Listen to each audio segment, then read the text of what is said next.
Season 5 of the How We Can Heal podcast is sponsored by Simple Practice. Simple Practice is the leading practice management software for behavioral health professionals, helping you simplify everything from admin work to clinical care. If you're a counselor, therapist, psychiatrist, or allied health professional in private or group practice, their easy-to-use online system can help you simplify your business so you can focus your energy on caring for clients.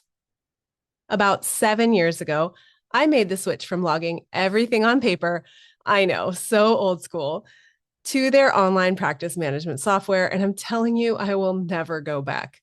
Everything is organized now, and it's easy to schedule, share files, and provide super bills to clients. I only wish I'd made the change sooner. If you're just starting out or want to simplify the business side of your clinical work, I highly recommend Simple Practice. Right now, they're offering a 7-day free trial with 70% off your first 4 months.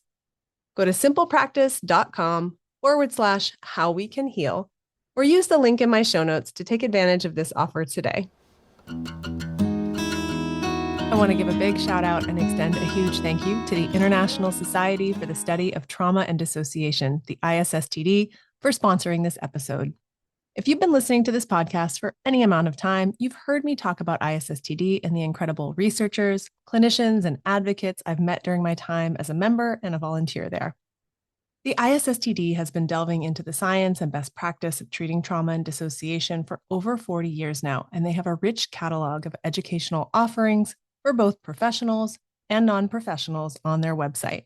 That's cfas.isst-d.org. If you're a mental health professional, I highly recommend you consider becoming a member of ISSTD. I'd love to see you during the live educational offerings and at the annual conference in Portland, Oregon in March of 2026. Visit isst-d.org to learn more.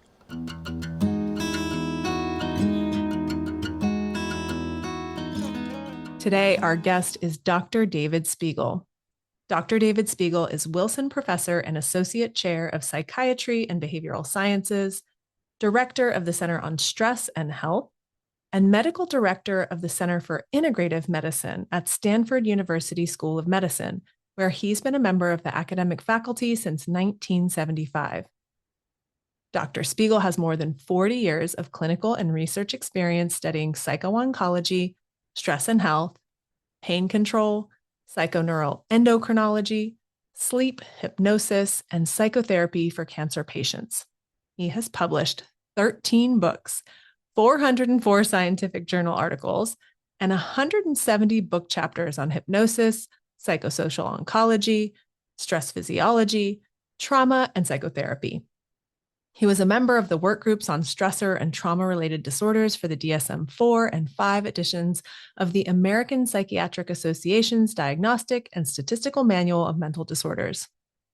He's a past president of the American College of Psychiatrists and the Society for Clinical and Experimental Hypnosis, and is a member of the National Academy of Medicine. I recently attended Dr. Spiegel's plenary address at the International Society for the Study of Trauma and Dissociation's annual conference in Boston, Massachusetts, and I'm happy that he's able to share some of the wisdom and insights from his many studies of trauma, dissociation, and hypnosis here with us today. Please join me in welcoming Dr. David Spiegel to the show. Dr. Spiegel, welcome to the How We Can Heal podcast. Thank you so much for taking the time to be here today. You're welcome, Lisa. I'm very glad to be here with you. So I'd love to start a little bit with your beginnings. I'm curious, because I don't think I've heard this anywhere else, how you came to specialize in stress and pain control and trauma and dissociation. Well, it began with an interest in hypnosis that is a bit of a genetic illness in my family. Both my parents were psychiatrists and psychoanalysts. And my father got interested in hypnosis just before he shipped out to World War II. He met a Viennese psychiatrist who had escaped the Nazis and had studied hypnosis in his practice because he had a smallpox scar right in the middle of his forehead. And Gustav von Aschaffenburg was his name. And he noticed that prisoners, he was a forensic psychiatrist he was interviewing, would sometimes just sort of look at that spot on his forehead and kind of nod off. And he realized they were going into some kind of altered mental state. And it turned out it was hypnosis. So when he got to the US, he couldn't serve in the military, but he wanted to offer to train Army doctors in hypnosis. So he trained my father, among many others. And my father used it for trauma, for acute stress reactions, for pain control in combat. And when he came back, he sort of went back to psychoanalysis. He had a supervisor, Frieda from Reichmann, who was a famous interpersonal psychoanalyst, who asked him why he was going to stop. He said, well, Freud stopped, and who am I kind of to do this? And she said, what are you being so precious about your reputation for? You're going to teach a course on hypnosis in the Analytic Institute because I'm going to take it, so you better do it. So he started, and he noticed over time that he seemed to be getting better follow-up results. And he would call up his patients after he'd seen them. And, some would say, well, if you need more patients, I'll talk to some of my friends. And that didn't sound very promising. Yeah. But the ones who he'd used hypnosis was, I stopped smoking, or my anxiety is better, or I'm controlling my pain better. So he gradually shifted his practice. And the dinner table conversations were interesting. And, my parents told me that I was free to be any kind of psychiatrist I wanted to be, and here I am.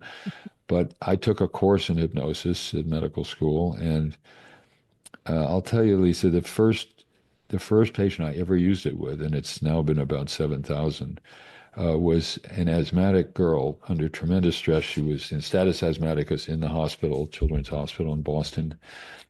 And I walk in, and her mother's standing there crying. She'd been unresponsive to subcutaneous epinephrine times 2, and they were thinking about general anesthesia and giving her steroids. And I didn't know what else to do, so I had started the course. So I said, "You want to learn a breathing exercise?" She nodded, and I said, "Well, I got her hypnotized." And I thought, "Good. Now, wait a minute. We haven't gotten asthma in the course yet.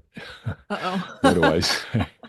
So, so I said something very profound and clever. I said, each breath you take will be a little deeper and a little easier. And within 5 minutes, she went from someone with white knuckles struggling for breath, mother crying, to lying back in the bed and clearly feeling more comfortable. Wow. And so the thing is, not only was it effective, but you could see it happening. Yeah. And so my intern came running in, and I thought he was going to pat me on the back, and he said, I want to inform you that the nurse has informed the nursing supervisor that you violated Massachusetts law by hypnotizing a minor without parental consent. Oh, Massachusetts law. Well, this, despite the fact Massachusetts has a lot of crazy laws, that is not one of them. And her mother was standing next to me when I did it. Hmm. And this girl had been hospitalized every month for 3 months since status asthmaticus. And he said, well, you're going to have to stop. And I said, why? He said, it's dangerous. And I said, you're going to give her general anesthesia and put her on steroids, and you think my talking to her is dangerous? Take me off the case if you want, but I'm not going to tell my patient something I know is not true. Yeah.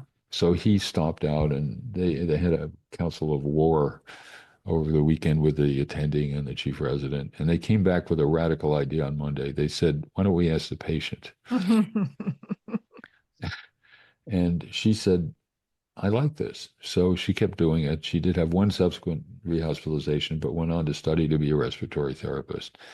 And I thought that anything that could help a patient that much, that fast, that safely, and violate a non-existent Massachusetts law and piss off the head nurse and, the attending had to be worth looking into. And so I've been doing it ever since. And I realized that there are ways that people can make these rapid shifts in mental state and rapid shifts in physical state and their perception of pain, in their stress, anxiety, because there's this kind of feedback interaction between mental stress, as you know so well, Lisa, and physical reactivity.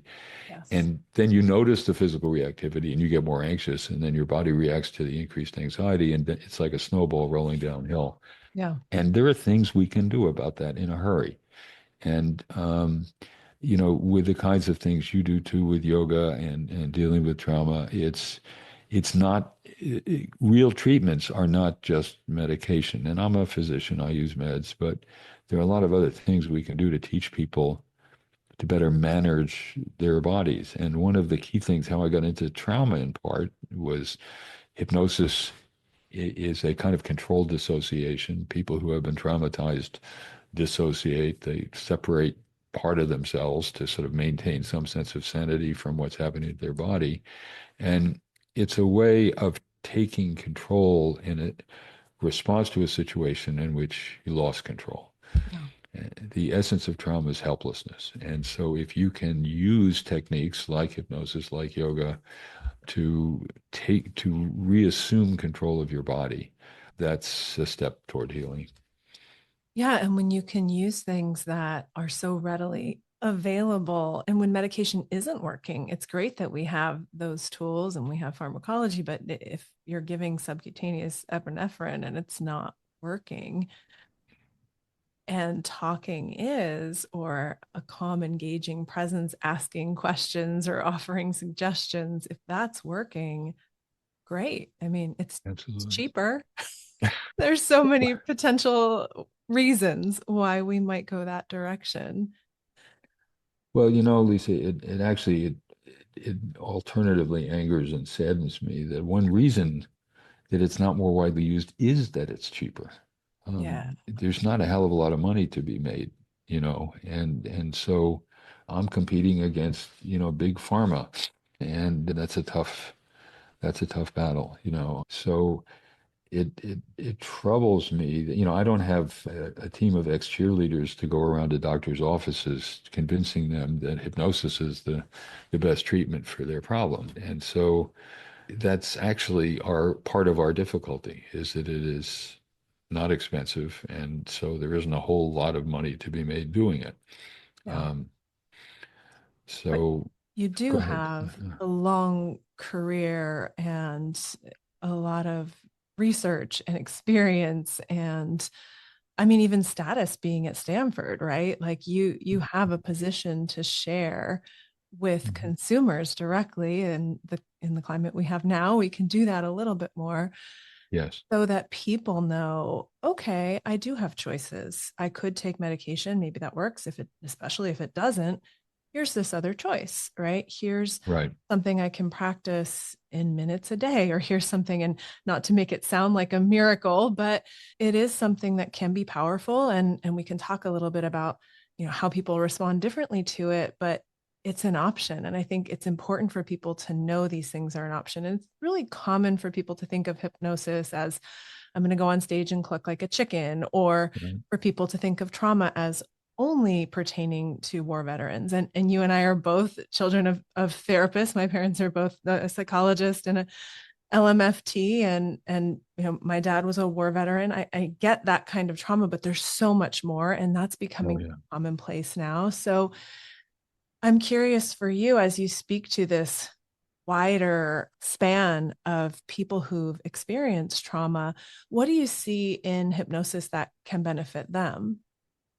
Well, you've stated the problem very well, Lisa. And what I see is a way to help people in a hurry, to help them get in touch with some of their own inner resources to manage stressful experiences and reactions to them better. I've seen it happen many times. The irony is that because you go into some kind of altered mental state, and most people who are traumatized will tell you that they may not remember parts of what happened that they were conscious for during, that they um, somehow detached themselves. They did things that may have saved their life that they didn't think they could do. And so hypnosis has value in that it may help you in a controlled way enter the kind of mental state that is not too dissimilar from the one you were in when you were experiencing trauma. And so the worst thing about trauma is helplessness. And if you can re-enter your recollection of this in a controlled way and experience it differently, it can have profound effects because it's salient to trauma. It's a kind of state people go into sometimes when they're being traumatized, and therefore it's got therapeutic potential. So I had a woman who wanted to use hypnosis. It was an attempted rape as she was coming home from the supermarket, And it was getting dark. She wanted to see if she could get a better image of the assailant. And so she was very hypnotizable. I got her to go back, reminding her, you're safe and comfortable now, but let's keep your body floating and comfortable while you picture on one side of an imaginary screen what he looks like. And she couldn't remember much more about that. But she noticed something else. She said, and she had fought him and she suffered a basilar skull fracture as a result of Um, fighting. And she was feeling terribly guilty that she got herself injured. So, on top of that, she's berating herself for having gotten hurt. And as she looked at it, she said, this guy doesn't just want to rape me. He wants to kill me. If he gets me upstairs, he's going to kill me. wow. And so I said, now on the other side of the screen, I want you to picture what you did to protect yourself. Mm, And she said, you know what? He's surprised that I'm fighting that hard. He didn't think I would. yeah. So on the one, you might say, well, nice going, Spiegel. You made her realize it was actually worse than she thought it was. But on the other hand, it made her realize that what she had done probably saved her life. Yes. And so she was, the essence of trauma is helplessness, but she was not entirely helpless. And sometimes fighting is not the right thing to do, but in this case, it clearly was. Yeah. And she was able to emerge from it with a different perspective on the trauma and to acknowledge her own bravery, but wisdom in taking it as seriously as she could and fighting to save her life. And so entering that altered state can allow you to dissociate in the sense that you keep your body comfortable. So your body doesn't have to go back reliving the terrible trauma, but mentally she could, and she could examine what she did in a way. And most trauma survivors don't fully recognize and appreciate what they've done Yes. to keep themselves alive in the face of trauma. So it's a way of enhancing control of your body and expanding your cognitive and emotional perspective on what happened. You've mentioned trauma and dissociation a number of times. Most listeners are familiar with those terms, but I'm curious for you. You've been in this field a long time, bucket of decades. How would you describe your understanding of trauma or just the understanding of trauma evolving in the last 40, 50 years? Well, I think we've come to recognize that the essence of trauma is helplessness. It's a sense that you're being made into an object, a thing. Mm. Uh, I was just in Rome recently with my family, and there's this amazing Bernini sculpture of Daphne being pursued by Apollo, Mm. and she's turning herself into a tree. You see her fingers are being, and her way of escaping it is to turn herself into a tree so he wouldn't be interested in her, is the sort of myth of the Mm. story. But the story is kind of interesting because it's a visual image of becoming a thing. Yes. And it's, I think, important to recognize that it's the involuntariness. So anything you can do in this altered state. So what you do when you dissociate is you say, well, there's part of me that's being hurt over here, but there's another part of me that's trying to get away and reflecting, what can I do, or what happened and why is this happening and how can I escape from it? What can I do? So it's, I've had patients who were repeatedly sexually or physically abused by a parent who just said, I would go to a mountain meadow full of wildflowers. Yeah. And it's a way of preserving some sense of normalcy, and that, he's got my body, but he hasn't got me, kind of Yeah. thing is, and that's an adaptive reaction. We all dissociate in hypnotic like ways all the time. So right now, for example, you're sitting in a chair, there are sensations in your body touching the chair, but hopefully you weren't even aware of that until I mentioned it to you. If you were, we could stop the interview now. Uh, so we naturally do it, but in more extreme situations, the dissociation is more extreme. What it says is the brain is deciding what to pay attention to and what to ignore, and it's got thousands of choices of what to attend to. So learning to take advantage of that. And one of the things we see in hypnosis, Lisa, is that you turn down activity in the alarm system in the brain, the dorsal anterior cingulate cortex. We've used hypnosis with many research subjects in the MRI scanner, and we can see what's going on in their brains. And one of them is they just, to the extent that they're hypnotized, they're turning down activity in the alarm system. They're just saying, shutting it down, I don't care what's happening. So a loud noise doesn't distract them anymore. And we have a remarkable capacity to do that. And that can be a problem at times, but it very often can be adaptive and helpful. And hypnosis is a way of focusing your attention, dissociating things that would ordinarily be in consciousness, and turning down that alarm reactivity. It's also a way of turning down activity in the posterior part of the cingulate cortex. That's what we call the default mode network. Mm. So you mentioned, people being nervous about quacking like a duck. I don't like stage shows where you make fools out of people using hypnosis, but there is actually a message in it. So if the football coach is dancing like a ballerina, it means he's able to shut down the part of his brain that is judging who am I, what do people think of me, Mm. and just be different.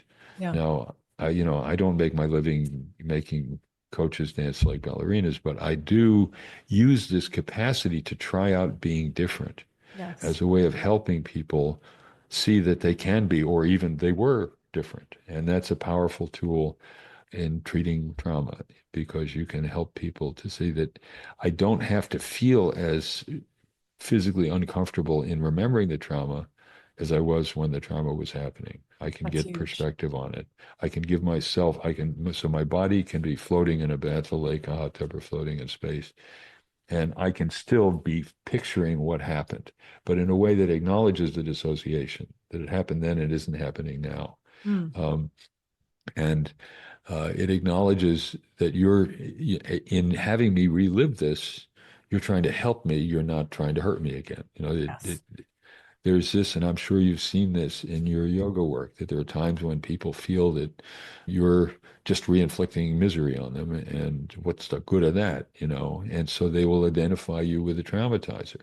Yeah. And it's very important that when we work with people who have been traumatized, we acknowledge that we're respectful of it, that we don't force them or push them into it, because the key is using it to help them recover and handle it differently. And so uh, respect, I've often wondered, one of the symptoms of post-traumatic stress disorder is flashbacks, reliving the traumatic event. One of the major treatments is helping people to confront and relive trauma. So, but why don't the flashbacks heal people? If Right. reliving the trauma, if confronting the trauma is therapeutic, why do they make them better? And it doesn't. It's a great point. And it's because in hypnosis and psychotherapy and working with people with yoga, you have an agreement with them that you're using it in a way that they can control. So you can confront how you felt, how you feel, how your body felt, how you can control your body, but you're not being forced to do it. You're Yeah. being invited to do it. And so Also, that puts it in a different context. it does. And you're also talking about dissociation from the perspective of during a trauma, right? Some part not being aware or not being able to fully process or take in, pay attention to the horror of what's happening. But you're also talking about dissociation as a healing tool, being able to experience your body floating in space, floating in a lake, while you're also going back to something really challenging. So I'm curious, when did you first know that dissociation was a thing, and when did you know it from the harmful standpoint or the moment of trauma standpoint, and when did you recognize it from the, oh, this can really help us standpoint? I think early in my career, I started, because I used hypnosis, I started treating people with dissociative identity disorder, what we used to call multiple personality disorder. I chaired the committee that changed the name actually in the Yes. DSM. And because I realized that it wasn't that they had more than one personality as I got to know them. It was that they had less than one personality, that it was fragmentation of identity rather than the proliferation of people. Because I could see how different the people were, and there were these identities. Some were a frightened child and would act like a young child rather than the adult that they were. Some would be angry and say, you know what, she deserved it. And that's the way of fantasizing control is pathological, but Hmm. saying she didn't run away, she's going to be punished. And they would do physically punishing things. And so it was clear to me that in the extreme sense of people who have gone through repeated physical and sexual trauma, that the dissociation happens and that they need to learn to understand and control it and work toward integration of these different elements of themselves to try and better understand and manage the residue of what has happened. And so it it was clear to me that hypnosis, which is a kind of much more milder form of dissociation, could be used to understand and then control dissociation. So it came from my working with people who had extreme forms of chronic and severe or early life trauma that got me seeing the connections between hypnosis and dissociation and trauma. The best kind of training, right? Yeah, Directly yeah, from people who are seeking help. If you could, you mentioned that you contributed to the DSM, I believe 4 and 5, maybe. that's right. That's right. If you could magically update all the books and trainings in psychiatry and psychology out there, what information would you include, or what would you maybe retire? Interesting. Well, I think certainly what I worked to include was the idea that the key problem is fragmentation of identity. It's that your sense of who you are becomes at times so painful and frightening that you just need to pretend that it didn't happen. But there's a price to be paid for that. And so I would like, as I worked with DSM and changing it from multiple personality disorder, because I thought that misrepresented what was going on. It's not that you have 12 people inside you, it's that you have this difficulty pulling together these different components of your experience and identity, and that learning to do that would be a therapeutic thing to do.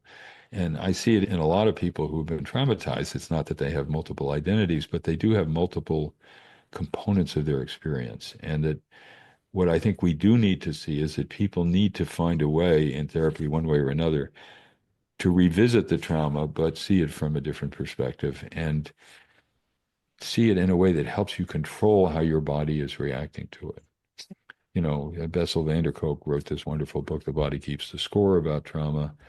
He and I were residents together at Mass Mental Health Center many years ago.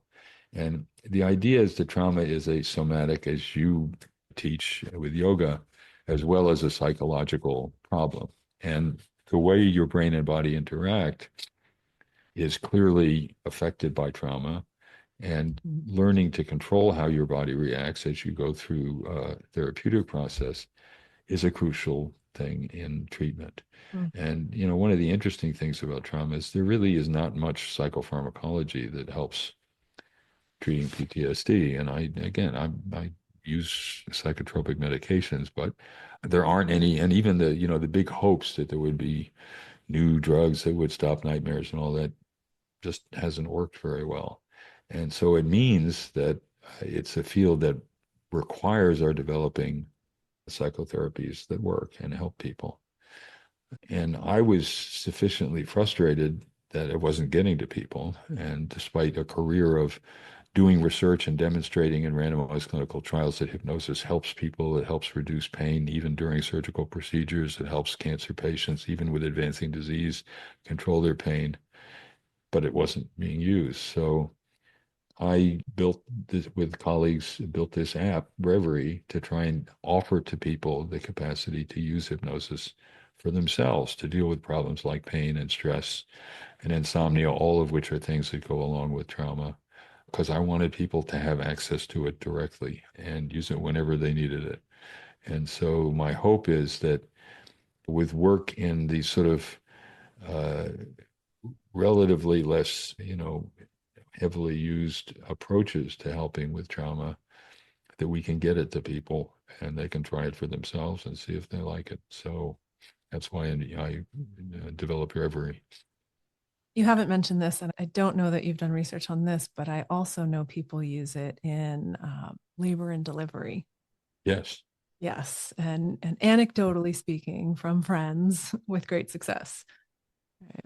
Well, I'll tell you, I can tell you up close and personal because my lovely wife, Helen Blau, who's Baxter Professor of Stem Cell Biology at Stanford, and by the way, was just at the end of the Biden administration awarded the National Medal of Science for her stem cell work. So Congratulations to yeah, her. yeah, it was very exciting. She had both of our children with hypnosis as the anesthesia, and Dan, who I was just talking to on the phone now, is a strapping 44-year-old architect, was 10 pounds. And so a first child, 10-pound labor. Ouch. Helen, you can say that That's better a than I lot of can. baby. That's a lot of baby. And you know, it was a 9-hour labor. And I said, you know, she would say, you know, David, I teach pharmacology. There were drugs for this. Yeah. And I said, you're floating in Lake Tahoe, cool, tingling, and numb. Filter the hurt out of the pain and open yourself up. And she wanted to be sure she was in control. We were a little worried because he was so big. Yeah. There seemed some signs of fetal distress, and we wanted to be sure that she was fully able to help him get out. Yeah. And she was, and she did.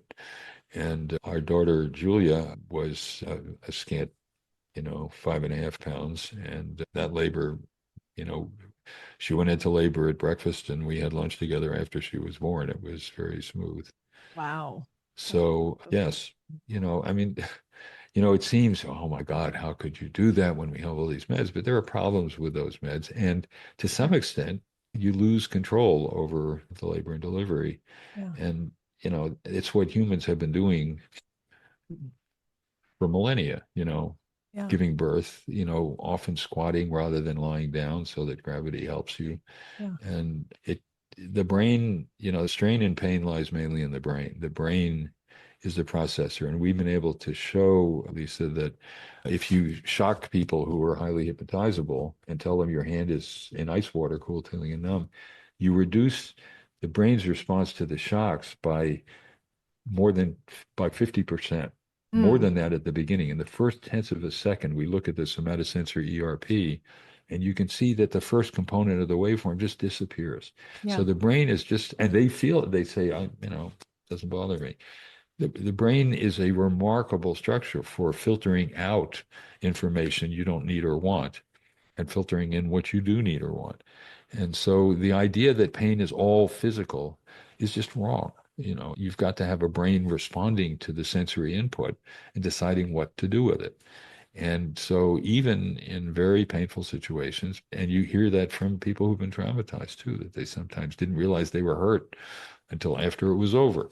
Yeah. That's dissociation. And so let's take advantage of that ability and teach people to do it. And so we have 4 pain programs on the Reverie app that teach people different ways of Yes. filtering the hurt out of the pain. Well, I And remember you talking about different pathways in the brain and different areas, you know, the functional connectivity changed in fMRI, where if you said the pain is less, or if you said you can manage the pain better, there was an impact or a similar impact even, but it was through a different pathway. And that's so fascinating because there's that's right. many paths up the mountain, so to speak, right? We can find what's going to be most effective for us.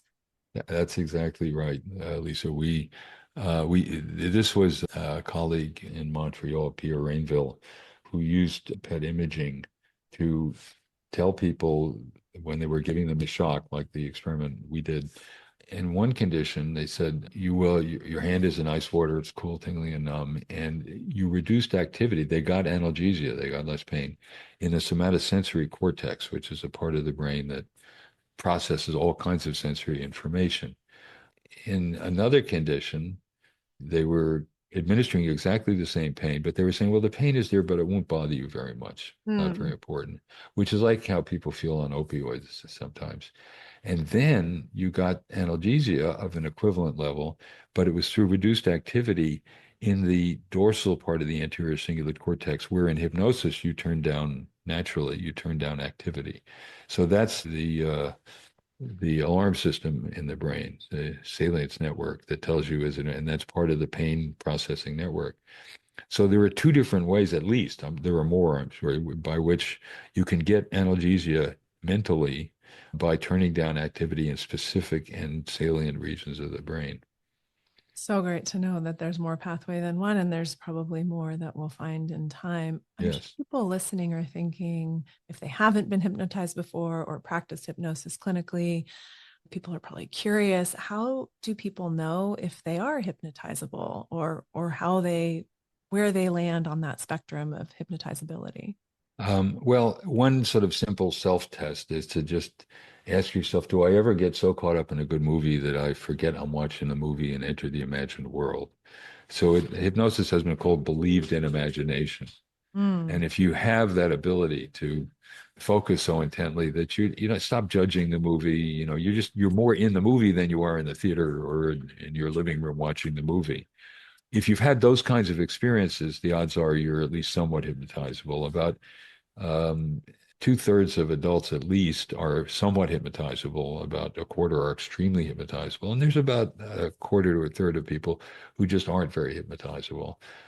We have a test in Reverie that takes about 6 minutes where you can go through some instructions about your hand feeling light and buoyant. And if you pull it down, it'll float back up.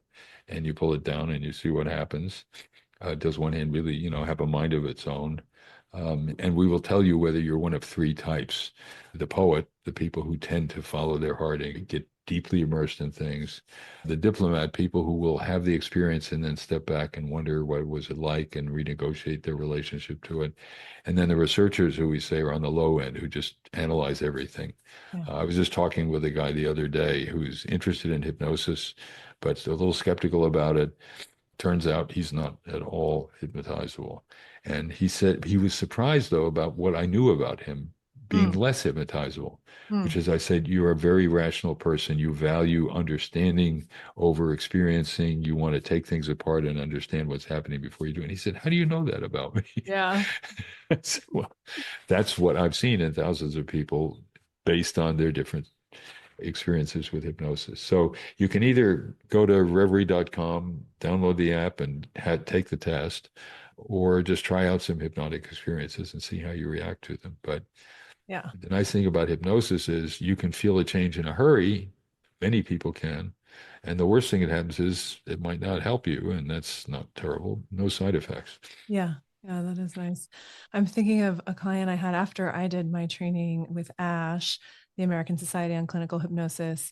I Yes. started using it in my practice, and I had a client who's very analytical and rational as an adult, but who had been very artistic as a young person.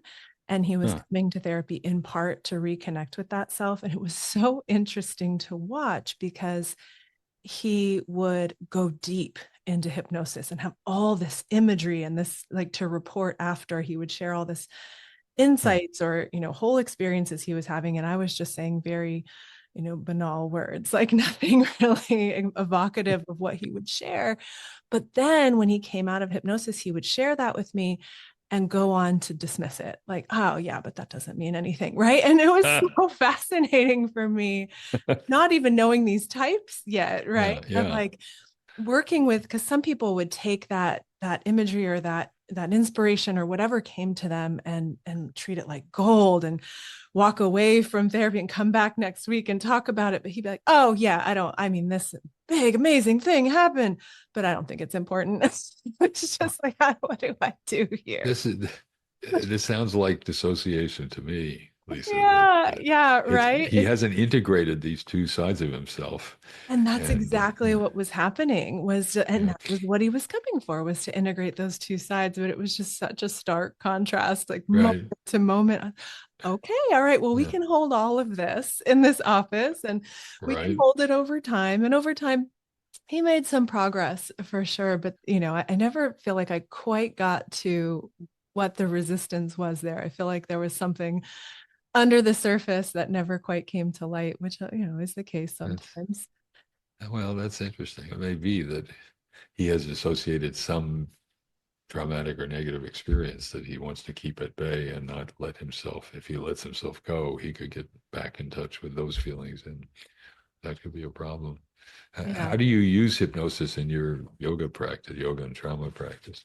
Yoga, I feel like can be so hypnotic. I have had students in classes ask me if I'm trained in hypnosis before I was trained in hypnosis Huh. because of the pacing, because of the way that yoga teachers, and it depends, there's so many different ways to teach and practice yoga, but I think I'm more drawn to some of the more hypnotic practices and the, focused absorption and then suggestion, hopefully positive, mostly positive suggestion, that I think I was naturally passing on this process of, okay, let's get focused, let's get internally connected, and then a pace and cadence of speech. And yeah, always just offering different suggestions. And so I've had people ask me if I'm intending to do that. And usually the answer is no, especially before I Right. got trained in hypnosis, the answer was no. But now that I'm more aware of it, I feel even more aware of just the power of language. And especially as a Mhm. trauma informed yoga practitioner teacher, I mean, you mentioned during hypnosis how powerful language is. And I feel like all the time, and especially in a yoga class, even if some people use cues like press down through the knife edge of your foot, and I'm like, ooh, ouch, no, I'm not going to say that. And I'm not going to say that because I might be working with people who I used to, be on the panel for California victims of crime. Like I'm not going to mention tools that might have hurt someone while we're trying to build resources and so Mhm. psychological resources. So that's one of the ways I use it, is just being Mhm. really intentional about the suggestions or options or choices I'm including, and intending to the entire class or session orienting towards psychological resources, right? Mhm. So Mhm. that, especially if I don't know of someone's trauma history, and I might never know it, especially if they're just dropping into a class, that I'm confident that I'm not digging in there and triggering them, but that hopefully they walk away more connected to some sort of internal resource or map that I might never be privy to. Mhm. Mhm. Well, I think I'm glad to hear that, and it's a very sensitive way to do it. And you recognize that, you know, helping people work with their bodies and change the way their bodies feel and act will, for people who have had trauma, naturally trigger sometimes recollections or emotions that come with changes in their body experience. And, I've had people who have had a traumatic event who very often people avoid going to places that are connected with the trauma or something like that. But I've had people who have had recurrent thoughts or experiences of trauma, even when they go into a certain room in their house, they can't escape it. And so they have Yeah. to learn how to manage their psychophysiological reactions before they can be comfortable even at home. And so it's useful to be sensitive to that, to recognize that the words matter, but also what you're doing is teaching them how to manage their bodies in different ways and therefore manage their feelings. And that has great therapeutic potential as well, because it helps them have a greater array of sense of control over, well, even if I do stumble into something that's upsetting, I know what to do about it. I know how to handle it. I know how to change my perspective about what happened. And hypnosis, as you know, is very helpful for that. And I think yoga can be too.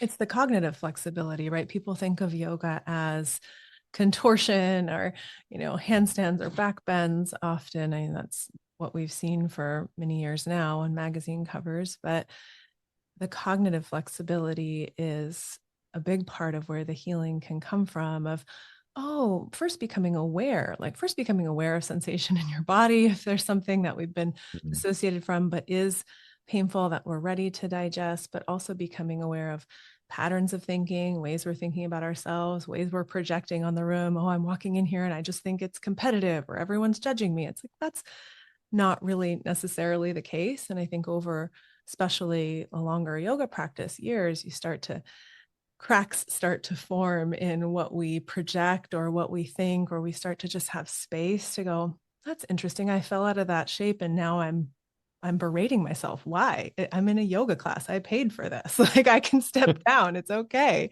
Doesn't have to mean something bad. And if you have a teacher that's also holding that space or pointing out those moments where you might be just in in the moment unnecessary stress, like carrying something from the past into the present, I think we can slowly slough off some of the negative messages. I've heard you talk of the default mode network. What do you call it?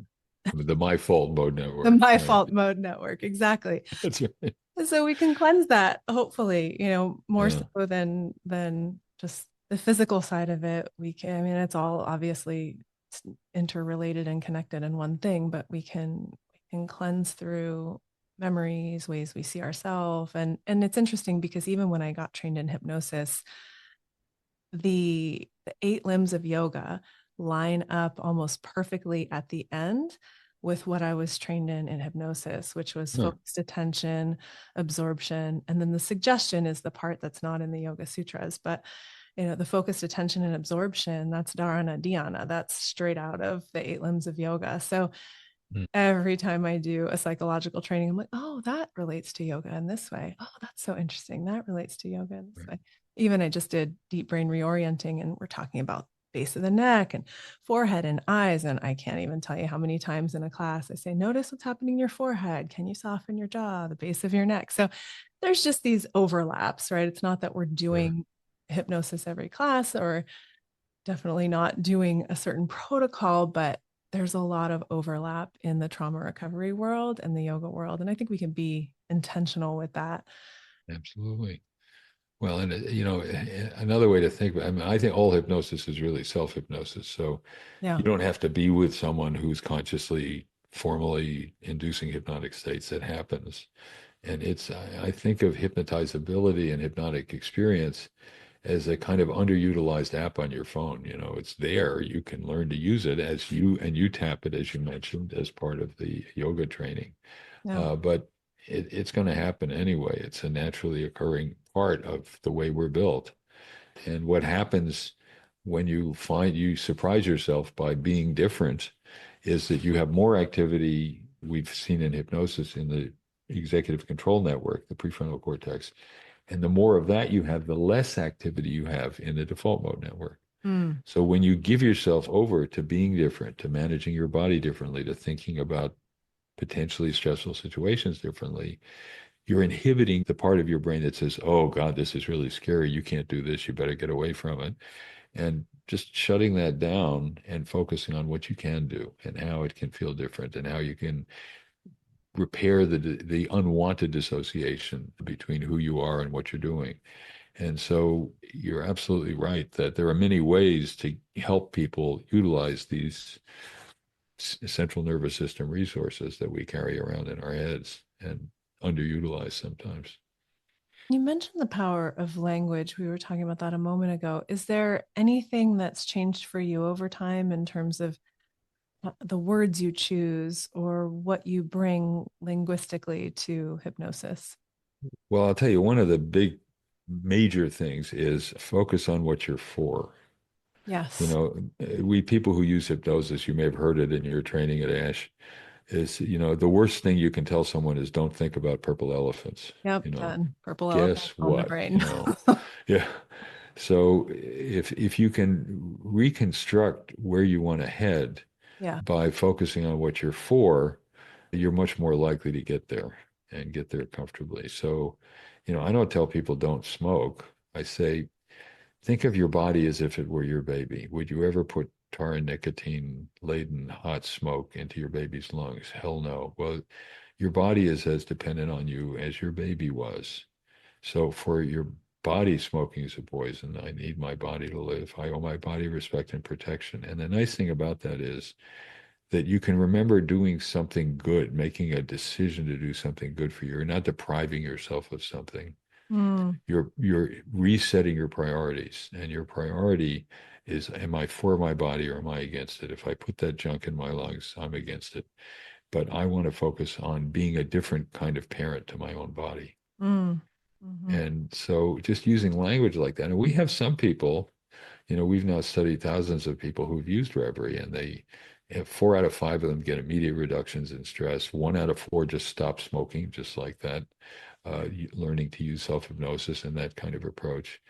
And so the language is a part of it. And some of them, while more hypnotizable people are more likely to respond, there are some non-hypnotizable people who respond. And it's because they're responding to the approach more than shifting into the hypnotic state Yeah. and just saying, I can just immediately, I'm not feeling like I'm depriving myself of something. I'm feeling good about myself because I'm making a commitment.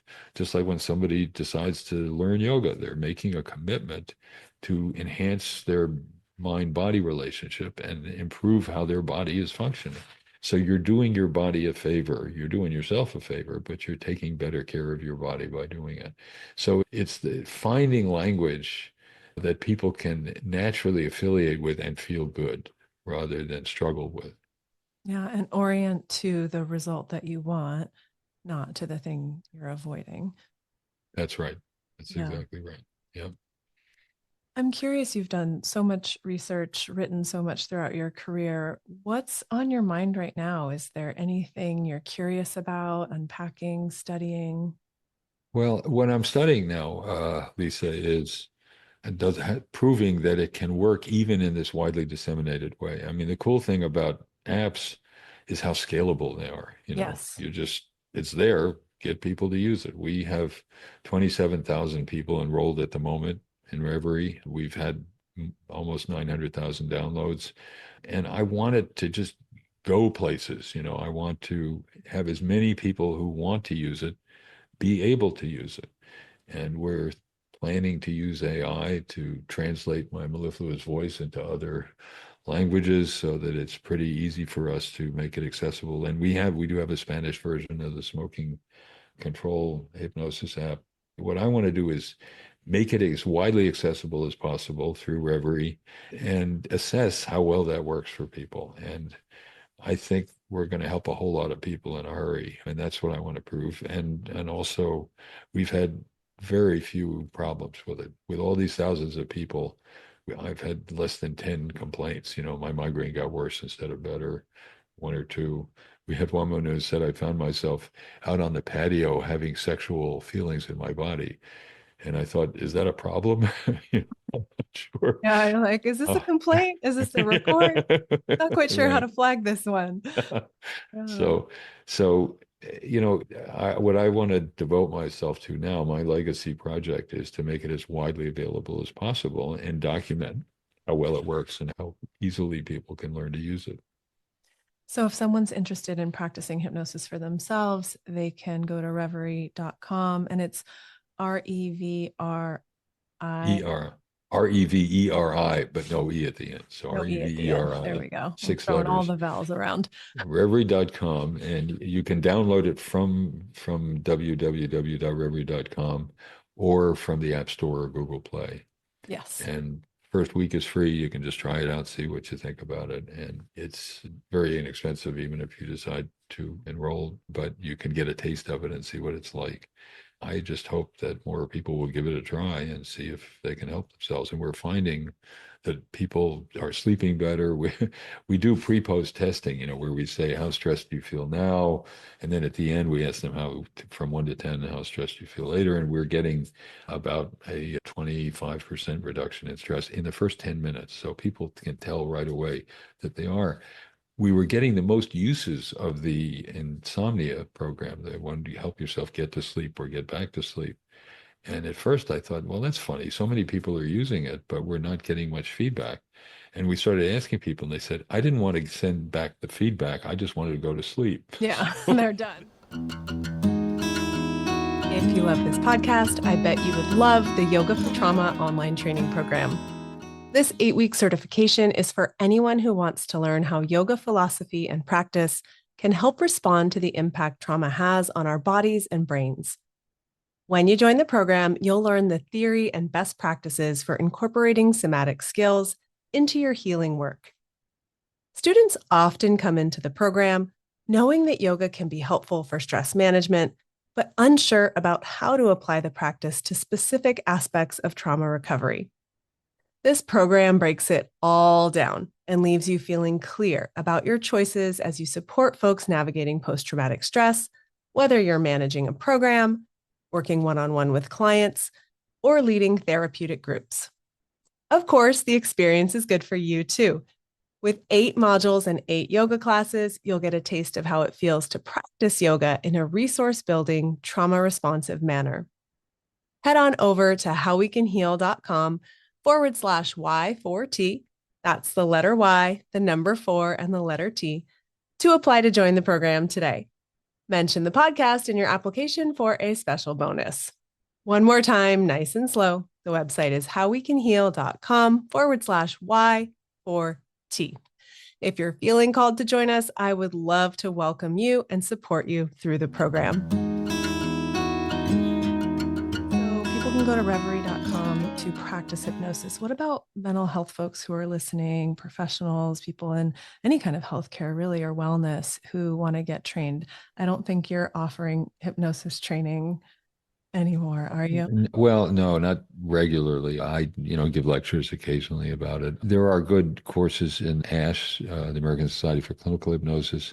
The International Society for Clinical Experimental Hypnosis has both have good research programs and lectures. And I gave a lecture at the last Society for Clinical Experimental Hypnosis meeting. I do that for professionals. The other is Division 30 of the American Psychological Association. The hypnosis division has training programs as well. And a former postdoc of mine is now the head of the division there. And so there is good training available. And we've written a textbook called Trance and Treatment, Clinical Uses of Hypnosis, American Psychiatric Publishing, that if you like reading instead of listening, that's a good way to do it. There are some ways to do it. So there are a lot of good teaching. Michael Yapko has a very good book that just came out on hypnotic techniques that people could use. So there are a number of ways of learning more about it.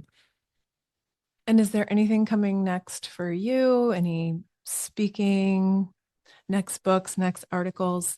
I have what's coming up. Well, we're going to have hopefully soon. We're just completing the paper to submit on our experience with Reverie and with tens of thousands of users and their ability to reduce stress. And we're going to then go on to pain and other things. So we're now trying to publish our experience with Reverie. I'm getting to give a workshop a year from now in Nice, in France, to a French hypnosis society about hypnosis. And I just spoke at the International Society for Trauma Dissociation in Boston Yes. about hypnosis and trauma. That was an excellent talk. And Sure. for those who were Thank you. there, it is recorded. And so you can Oh, go back and review thanks. it as what I think all the plenaries were. So that's what's keeping me busy at the moment, and I enjoy doing it. And I'm delighted. And people who are curious about this way of using hypnosis, therapists, psychologists, psychiatrists, others, can just play with Reverie too, and you can get a feeling. You can sit in Yeah.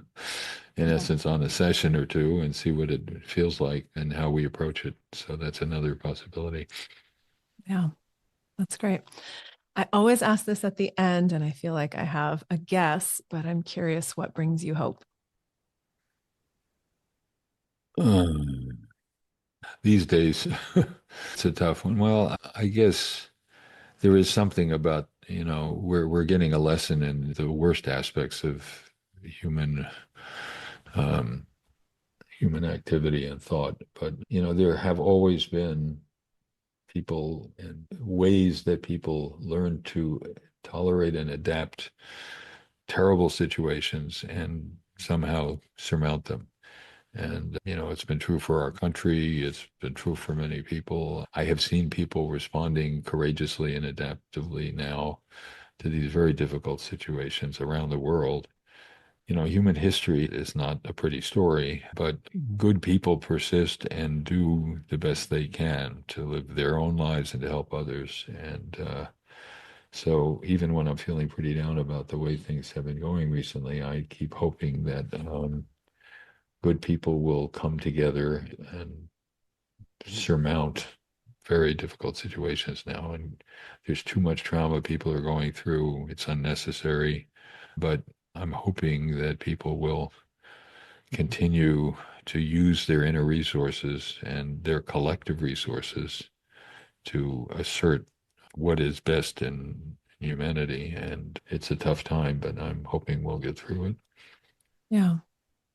Well, we have a potential resource in our pockets here to Yeah. cope with stress and sleep Yeah. better, and all of that matters. I mean, as the mom of an almost 2 year old, and I know you're a parent as well, I can Yeah. attest firsthand sleep really matters. So That's right. if someone's having trouble sleeping and you haven't tried self hypnosis, I would give it a try. That's Like you that. said, the worst case scenario, it doesn't work. Yeah. Best case scenario, you fall asleep and you don't press 10 out of 10 at the review at the end. That's exactly right. And people, and again, just approaching it the right way of rather than being frustrated about the fact you're having trouble sleeping, focus on feelings and sensations that help your body and your mind allow itself to get to sleep and replenish resources. And it's possible to do. And I used to worry, would Reverie, and we have an insomnia program there, be as good as being in the office with me. And then I realized that if you wake up at 3 in the morning and need to get back to sleep, you probably don't want me in your bedroom telling you how to do it. But actually, you've got it on your smartphone. So there are more and more resources available to help people do exactly what you're saying, like what you're doing, what we're doing, and I hope people will take advantage of them. Yeah. Well, thank you so much, Dr. Spiegel. It's been great You're welcome. having you here on the show. Thank you Thank for you. all your work over the years. And I look forward to the next time I can listen to you, which might be very soon on my That's very Reverie. nice. I hope so. Thank you, Lisa. I appreciate how well informed you are in the work you're doing with yoga and hypnosis and trauma. It's very important. Thank you.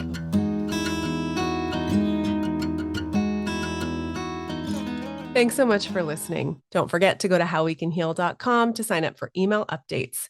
You'll also find additional trainings, tons of helpful resources, and the full transcript of each show.